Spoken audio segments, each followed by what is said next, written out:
এবার ঘরের কথা পরে জানলো কিভাবে, এই নিয়ে আলোচনার ভিতরে খুবই মজাদায়ক অবস্থা।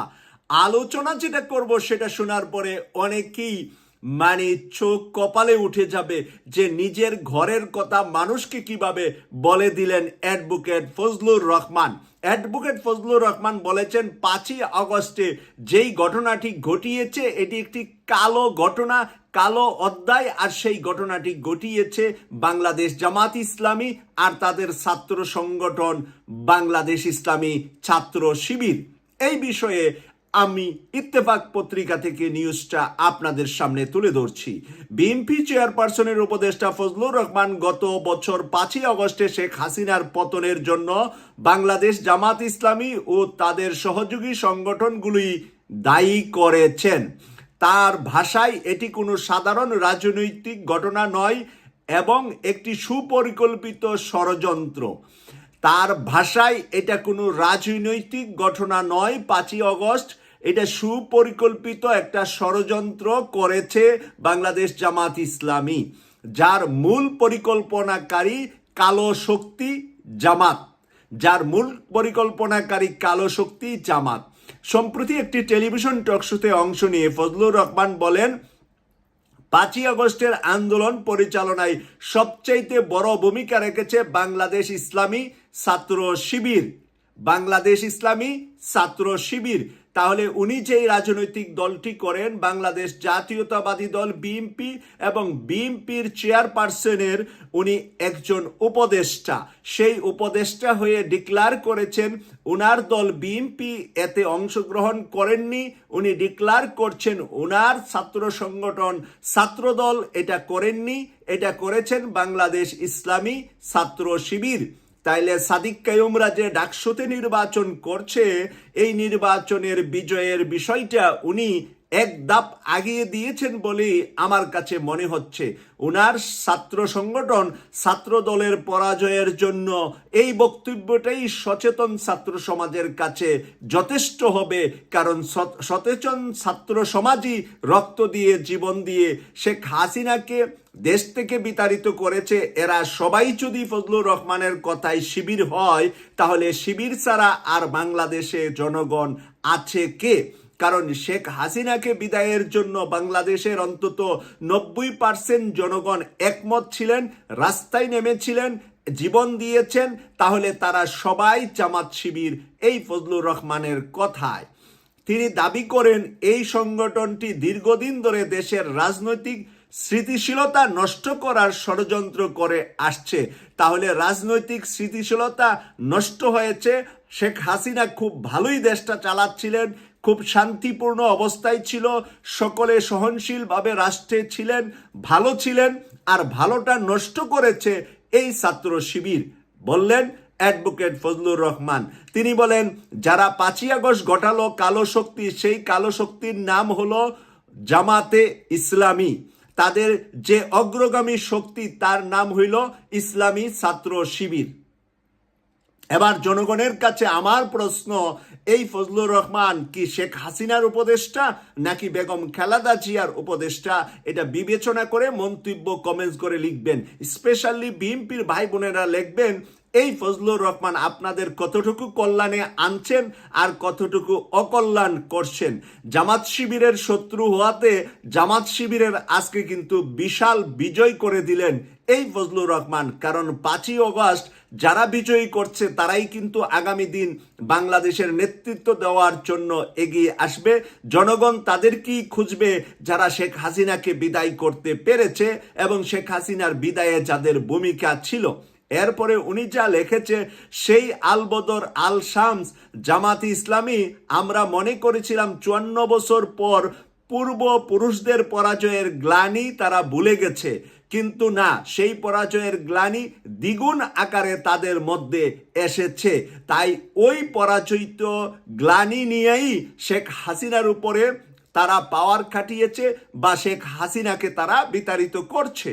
তিনি আরো যোগ করে বলেন, জামাত চক্রান্ত করে দেশে প্রতিষ্ঠিত হয়েছে এবং তাদের পিছনে আন্তর্জাতিক ষড়যন্ত্র আছে। তিনি বলেন তারা চক্রান্ত করে নিজেদের এই দেশে প্রতিষ্ঠিত করেছে, সেই প্রতিষ্ঠার পিছনে জাতীয় আন্তর্জাতিক ষড়যন্ত্র আছে, যে সে ষড়যন্ত্রের বহিঃপ্রকাশে তারা এমন একটা শক্তি হয়ে দাঁড়াইছে যে তাদের এখন অর্থবিত্ত সব কিছু আছে। তিনি মনে করেন আনুষ্ঠানিকভাবে বাংলাদেশের ক্ষমতাতে এখন জামাতই আছে, আনুষ্ঠানিকভাবে বাংলাদেশের ক্ষমতায় এখন জামাত ইসলামী আছে। তবে দলটি এটাও জানে তারা নির্বাচনের মাধ্যমে ক্ষমতায় আসতে পারবে না। জামাতের প্রধান প্রতিদ্বন্দ্বী হলো বিএনপি প্রধান প্রতিদ্বন্দ্বী, তাই নির্বাচনে আসতে পারবে না। এখন রাষ্ট্রীয় ক্ষমতায় জামাতই আছে উনি বলছেন। তিনি বলেন তারা টাকা পয়সার মাধ্যমে তরুণ সমাজের যে কোনো একটা অংশকে কনভিন্স করে একটা শক্তি নিয়ে সামনে আসছে। টাকা পয়সা খরচ করে তরুণ তরুণীদেরকে তাদের পক্ষে নিয়ে এসেছে এবং সারা বাংলাদেশে এলিটস এসিলেন্ট ইউনো পুলিশ যা আছে সবার আছে, উপরের সচিব পর্যন্ত বাংলাদেশের সব প্রশাসন তারা দখল করে নিয়েছে। পুলিশ, ইউনো, এসিলেন্ট সব একেবারে সচিব পর্যন্ত সবকিছু বাংলাদেশ জামাত ইসলামীর দখলে আছে, এই কথা বলছেন ফজলুর রহমান। বাংলাদেশ ব্যাংকের শেয়ার কোম্পানি, মার্কেট, হসপিটাল, বিশ্ববিদ্যালয় সেখানেও ছাত্র সংগঠন সবকিছু তারা দখল করে তারা এখন মনে করছে আমরা তো এখন আনঅফিসিয়াল ক্ষমতায় আছি, অফিসিয়াল ক্ষমতা আমরা জীবনেও যেতে পারবো না, অফিসিয়ালি ক্ষমতায় যেতে পারবো না, তাই তারা আনঅফিসিয়ালি ক্ষমতায় আছে এখন জামাত। কারণ ভোটের গণনায় আমরা আগে আছি, কারণ ভোটের গোনায় আমরা আগে ছিলাম 7%, জামাত আগে ছিল 7%, এখন গেলে আরো 1 ভাগ কমে যাবে।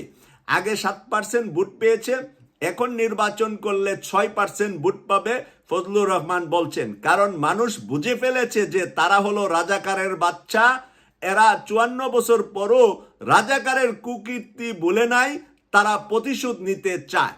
এবার তারা রাজাকারের বাচ্চা, তারা রাজাকারদের নাতিপতি, তাই তারা রাজাকারদের কুকীর্তি বলে নাই। এটার প্রতিশোধ নেওয়ার জন্য হাসিনাকে দিল্লি পাঠিয়েছে, হাসিনাকে আওয়ামী লীগকে ক্ষমতাচ্যুত তারা করেছে এবং তারা ক্ষমতায় গিয়ে হাসিনা বা তাদের উপরে প্রতিশোধ নিবে। এই হলো অ্যাডভোকেট ফজলুর রহমানের বক্তব্য। আমার কোনো বক্তব্য দেওয়া দরকার আছে বলে আমি 1 সেকেন্ডও বেশি কথা বলার প্রয়োজন আছে বলে আমি মনে করছি না। উনি যথেষ্ট আপনাদেরকে ব্যঙ্গে খুলে বিশ্লেষণটা করে দিয়েছেন। ভিতরের আভ্যন্তরীণ কথাটা ফজলুর রহমান সাহেব কিন্তু সেদিন মাঠে ছিল, উনি ময়দানে ছিলেন, কারণ উনি বাংলাদেশ জাতীয়তাবাদী দল বিএনপি করেন, ঢাকায় বাংলাদেশে আছেন, অথবা উনি সেদিন কিশোরগঞ্জে ছিলেন। আর উনি যা বলেছেন এটা কি আমি সত্য 100% সার্টিফিকেট দিতে চাই। আমি 100% ফজলুর রহমানের কথাটাকে সার্টিফাই করলাম। আপনারা যারা ফজলুর রহমানের দ্বিমত করবেন আমার মনে হয় ভুল করবেন, কারণ উনি যে সার্টিফিকেট দিয়েছে এর চাইতে বড় সার্টিফিকেট জামাত শিবিরকে আর কেউ দিতে পারবে না। কারণ উনি পুরাটাই বলে দিয়েছেন জামাত এবং শিবিরের পরিকল্পনায় শেখ হাসিনা দিল্লি গিয়েছে, আর বর্তমানে ছায়া সরকার হিসাবে তারাই ক্ষমতায় আছে, নির্বাচনে গেলে বিএনপির সাথে পারবে না, এটা উনি বলেছেন।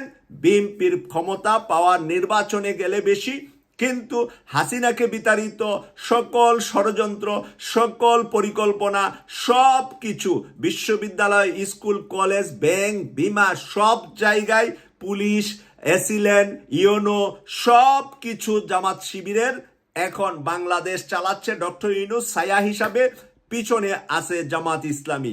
এই কথার উপরে আশা করছি আপনারা যারা জামাত শিবির করেন তারা হাততালি দিবেন, আর বিএনপির বাইরা টিস্যু দিয়া চোখ মুছবেন।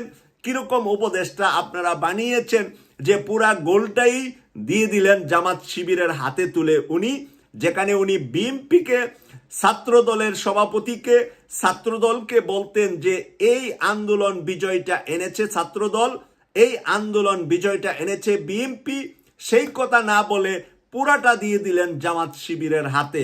এরকম উপদেষ্টা 5 জন বিএনপির থাকলে তাহলে আগামী 40 বছর বিএনপি রাজনীতি যে কোন জায়গায় গিয়ে দাঁড়াবে সেটা ভাবনার বিষয় বিএনপির হাইকমান্ডের। কেটিভি 24 এর পাশে থাকবেন এই প্রত্যাশা রেখে বিদায় নিলাম। আমি সৈয়দ মাসুক, লন্ডন থেকে। আল্লাহ হাফেজ।